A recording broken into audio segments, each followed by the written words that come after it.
प्यारे बच्चों, हिंदी ज्ञान धारा में आप सभी बच्चों का स्वागत है। आज हिंदी ज्ञान धारा में हम कक्षा 7वीं पाठ 5 कहानी मिठाई वाला के बारे में पढ़ेंगे। पाठ परिचय के बारे में जान लेते हैं। मिठाई वाला श्री भगवती प्रसाद वाजपेयी द्वारा लिखी गई एक रोचक कहानी है। इस कहानी में लेखक ने बच्चों के प्रति स्नेह भावना को प्रकट किया है। मिठाई वाला कहानी एक बहुत ही मार्मिक कहानी है, जिसमें मिठाई बेचने वाला व्यक्ति बच्चों के खुशियों के लिए मिठाई, खिलौने, बंसी सब कुछ सस्ते में बेचता है, जिसे सभी बच्चे खुशी खुशी खरीद लेते हैं। बच्चों के माता पिता मिठाई वाले के इतने सस्ते दाम पर चीजें बेचने पर हैरान होते हैं। कई लोग तो कोसते भी हैं कि वह सबको लूटता है। वास्तव में मिठाई वाला अपनी हानि करके ही सब कुछ सस्ते में लुटा देता है। वह ऐसा इसलिए करता है क्योंकि वह अपने बीवी और बच्चों को खो चुका था। बच्चों को चीजें सस्ते दाम पर बेचकर वह उनके चेहरे पर आई खुशियों में खुश होता था। वह अपने बच्चों की कमी को महसूस करता था और हर बच्चे में अपने बच्चे को ढूंढता था। वह गाना गाकर, बंसी बजाकर खिलौना और मिठाई बेचता था, इसलिए सभी बच्चे उसके आने को समझ जाते थे और बारी बारी से चीजें खरीदते थे। सभी बच्चे उससे उसके बच्चे की तरह प्रेम करते थे। पाठ परिचय के बाद अब जान लेते हैं कहानी का सार। मिठाई वाला 30 से 40 वर्ष का दुबला पतला गोरा आदमी है, जो कभी धनी और प्रतिष्ठित व्यक्ति था। बीकानेरी साफा बांधता था। उसके पास मकान, व्यवसाय, गाड़ी, घोड़े, नौकर चाकर सब कुछ था। सत्य जो पत्नी थी उसकी बहुत सुंदर थी।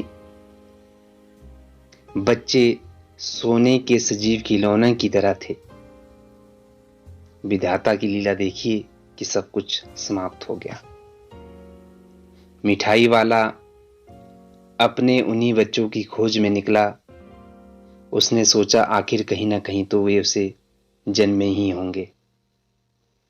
अब वह तरह तरह की चीजें बेचकर सुख व संतोष का अनुभव करता था, क्योंकि उसकी पत्नी और बच्चे इस दुनिया को अलविदा कह चुके थे। खिलौने वाला मीठे स्वर में बच्चों को आकर्षित करता रहता था। उसकी मधुर वाणी सुनकर निकट के मकानों में हलचल सी मच जाती थी। छोटे छोटे बच्चे और अन्य सभी जब भी वो गली से आता तो उसे झांकने लगते थे। खिलौने वाला बच्चों की इच्छा अनुसार उन्हें खिलौने देता। खिलौने देकर बच्चे उछलते कूदते गाने लगते। राय विजय बहादुर के बच्चे भी खिलौने वाले से खिलौना लेकर आए। उन्होंने 2 पैसे में खिलौने खरीदे। बच्चों की माता रोहिणी को आश्चर्य हुआ कि खिलौने वाला इतने सस्ते खिलौने कैसे दे गया। 6 महीने के बाद वही व्यक्ति मुरली बेचने आया। वह मुरली बजाकर, गाना सुनाकर मुरली बेचने लगा। रोहिणी ने मुरली वाले का स्वर सुना, जिसे सुनकर उसे खिलौने वाले का स्मरण हो गया, क्योंकि वह भी इसी प्रकार गाकर खिलौने बेचा करता था। उसने अपने पति विजय बहादुर से मुरली वाले को बुलाने का आग्रह किया। विजय बाबू ने मुरली वाले को बुलाया और मुरली के दाम पूछे। मुरली वाले ने बताया कि वैसे तो 3-3 पैसे के हिसाब से हैं, पर आपको 2-2 पैसे में ही दे दूंगा। विजय बाबू को वह ठग सा प्रतीत हुआ। उन्होंने कहा कि तुम लोगों को झूठ बोलने की आदत होती है, पर कम में बेचने का एहसान दूसरे पर लादते रहते हो। मुरली वाले को विजय बाबू की यह बात अच्छी नहीं लगी। उसने बताया कि मुरली का असली दाम 3-3 पैसे ही है। उसने पूरी 1000 बनवाई थी, इसलिए उसे इसी भाव की पड़ी है। विजय बाबू बहस नहीं करना चाहते थे। मकान में बैठी रोहिणी ने मुरली वाले की सारी बातें सुनी। उसने अनुभव किया कि आज तक बच्चों के साथ इतने प्यार से बातें करने वाला कोई फेरी वाला नहीं आया। 8 महीने बाद उसे पुनः सुनाई पड़ा बच्चों को बहलाने वाला मिठाई वाला। रोहिणी को लगा कि मिठाई वाले का स्वर परिचित है। उसके पति घर में नहीं थे, केवल बूढ़ी दादी ही घर में थी। उसने दादी से आग्रह किया कि मिठाई वाले को बुला लें, बच्चों के लिए मिठाई खरीदनी है। दादी ने मिठाई वाले को बुला लिया। मिठाई वाले ने मिठाई की विशेषताएं गिनवाई। दादी पैसे की 25 लेना चाहती थी, मगर मिठाई वाले ने पैसे की 16 से अधिक नहीं देना चाहता था। रोहिणी 4 पैसों की मिठाई लेना चाहती थी। रोहिणी ने दादी के माध्यम से ही उससे पूछा कि क्या इससे पूर्व भी शहर में कभी आया है। मिठाई वाले ने बताया वह इससे पूर्व खिलौने और मुरली बेचने आ चुका है। रोहिणी के पूछने पर उसे व्यवसाय में क्या मिलता है, मिठाई वाले ने अपनी आप बीती सुनाते हुए कहा कि उसे अपने व्यवसाय में असीम सुख, संतोष एवं धीरज मिलता है। उसे लगता है कि उसके बच्चे इन्हीं बच्चों में हंस रहे हैं, खेल रहे हैं। उसे पैसे की कमी नहीं है। जो उसके पास नहीं है वह बच्चों की झलक से ही पा लेता है। रोहिणी ने देखा कि मिठाई वाले की आंखों में आंसुओं से तर हैं।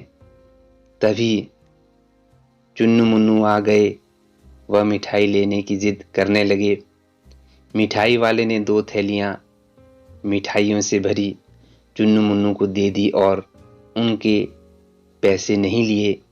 इसी तरह वह बच्चों को बहलाने वाला, मिठाई वाला इत्यादि मृदुल स्वर से बोलते हुए आगे चला गया। बहुत ही भावुक कहानी, मार्मिक कहानी, जिसे भगवती प्रसाद वाजपेयी द्वारा लिखा गया है कि कैसे एक मिठाई वाला अपनी पत्नी और बच्चों के खो जाने के बाद अपने बच्चों का प्यार अन्य बच्चों में ढूंढता फिरता है। कैसे बच्चों को वह खुश रखना चाहता है। अन्य सभी बच्चों में वह अपने बच्चों की झलक पाता है। इसी तरह से वह गली गली में गाता हुआ चला जाता है। बच्चों को बहलाने वाला, मिठाई वाला, यही गीत गाते गाते आगे बढ़ता जाता है। तो ये कहानी का सार था। तो अगली वीडियो में हम कहानी के प्रश्न अभ्यास करेंगे। मिलते हैं हिंदी ज्ञानधारा की अगली वीडियो में। धन्यवाद।